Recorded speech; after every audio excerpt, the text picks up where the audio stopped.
हर हर महादेव संग गौरा पार्वती 94वां एपिसोड शुरू करते हैं। देवताओं के अनुरोध से वैष्णव ब्राह्मण के वेश में शिव जी का हिमवान के घर जाना और शिव की निंदा करके पार्वती का विवाह उनके साथ न करने को कहना। ब्रह्मा जी कहते हैं, नारद, मेना और हिमवान की भगवान शिव के प्रति उच्च कोटि की अनन्य भक्ति देख इंद्र आदि सब देवता परस्पर विचार करने लगे। तदनंतर गुरु बृहस्पति और ब्रह्मा जी की सम्मति के अनुसार सभी मुख्य देवताओं ने शिव जी के पास जाकर उनको प्रणाम किया और वे हाथ जोड़कर उनकी स्तुति करने लगे।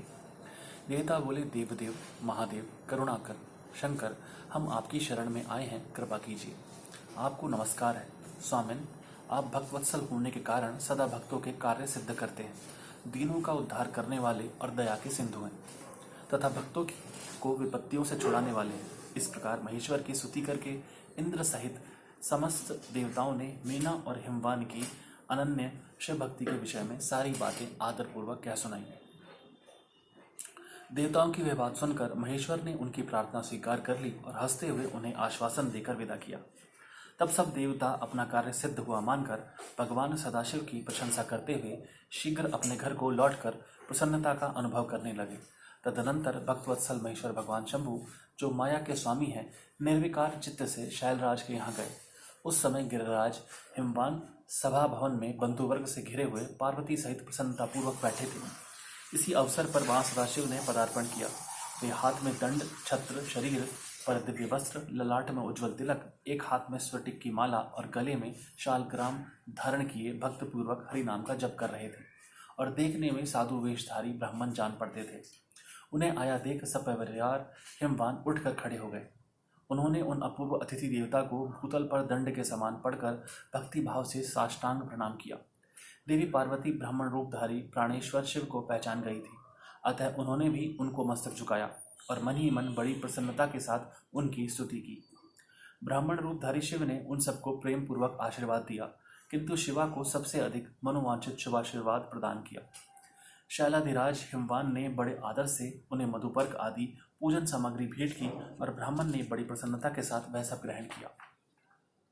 तत्पश्चात गिरिश्रेष्ठ हिमाचल ने उनका कुशल समाचार पूछा। मुने अत्यंत प्रीतिपूर्वक उन द्विजराज की विधिवत पूजा करके शैलराज ने पूछा, आप कौन हैं?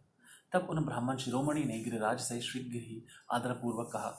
वे श्रेष्ठ ब्राह्मण बोले, गिरिश्रेष्ठ, मैं उत्तम विद्वान वैष्णव ब्राह्मण हूँ और ज्योतिषी की वृत्ति का आश्रय लेकर भूतल पर भ्रमण करता रहता हूँ। मन के समान मेरी गति है। मैं सर्वत्र जाने में समर्थ और गुरु की दी हुई शक्ति से सर्वज्ञ, परोपकारी, शुद्धात्मा, दया सिंधु और विकार नाशक हूँ। मुझे ज्ञात हुआ है कि तुम अपनी इस लक्ष्मी सरीखी सुंदर रूप वाली दिव्य सुलक्षणा अपनी पुत्री को एक आश्रय रहित, असंग, कुरूप और गुणहीन वर महादेव जी के हाथ में देना चाहते हो। वे रुद्र देवता मरघट में वास करते, शरीर में सांप लपेटे रहते और योग साधते फिरते हैं। उनके पास पहनने के लिए एक वस्त्र भी नहीं है। वैसे ही नंग धड़ंग घूमते हैं, आभूषण की जगह सर्प धारण करते हैं। उनके कुल का नाम आज तक किसी को ज्ञात नहीं है। वे कुपात्र और कुशील हैं, स्वभावतः विहार से दूर रहते हैं, सारे शरीर में भस्म रमाते हैं, क्रोधी और अविवेकी हैं। उनकी अवस्था कितनी है यह किसी को ज्ञात नहीं। वे अत्यंत कुत्सित, जटा का बोझ सदा सर पर धारण किए रहते हैं। वे भले बुरे सबको आश्रय देने वाले, भ्रमणशील, नागहारधारी, भिक्षुक, कुमार्गपरायण तथा हठपूर्वक वैदिक मार्ग का त्याग करने वाले हैं। ऐसे अयोग्य वर को आप अपनी बेटी ब्याहना चाहते हैं। अचल राज, अवश्य ही आपका यह विचार मंगलदायक नहीं है। नारायण कुल में उत्पन्न ज्ञानियों में श्रेष्ठ गिरिराज, मेरे कथन का मर्म समझो। तुमने जिस पात्र को ढूंढ रखा है वह इस योग्य नहीं है कि उसके हाथ में पार्वती का हाथ दिया जाए। शैलराज, तुम ही देखो, उनके एक भी भाई बंधु नहीं है। तुम तो बड़े बड़े रत्नों की खान हो, किंतु उनके घर में भूची भांग भी नहीं है। वे सर्वथा निर्धन है।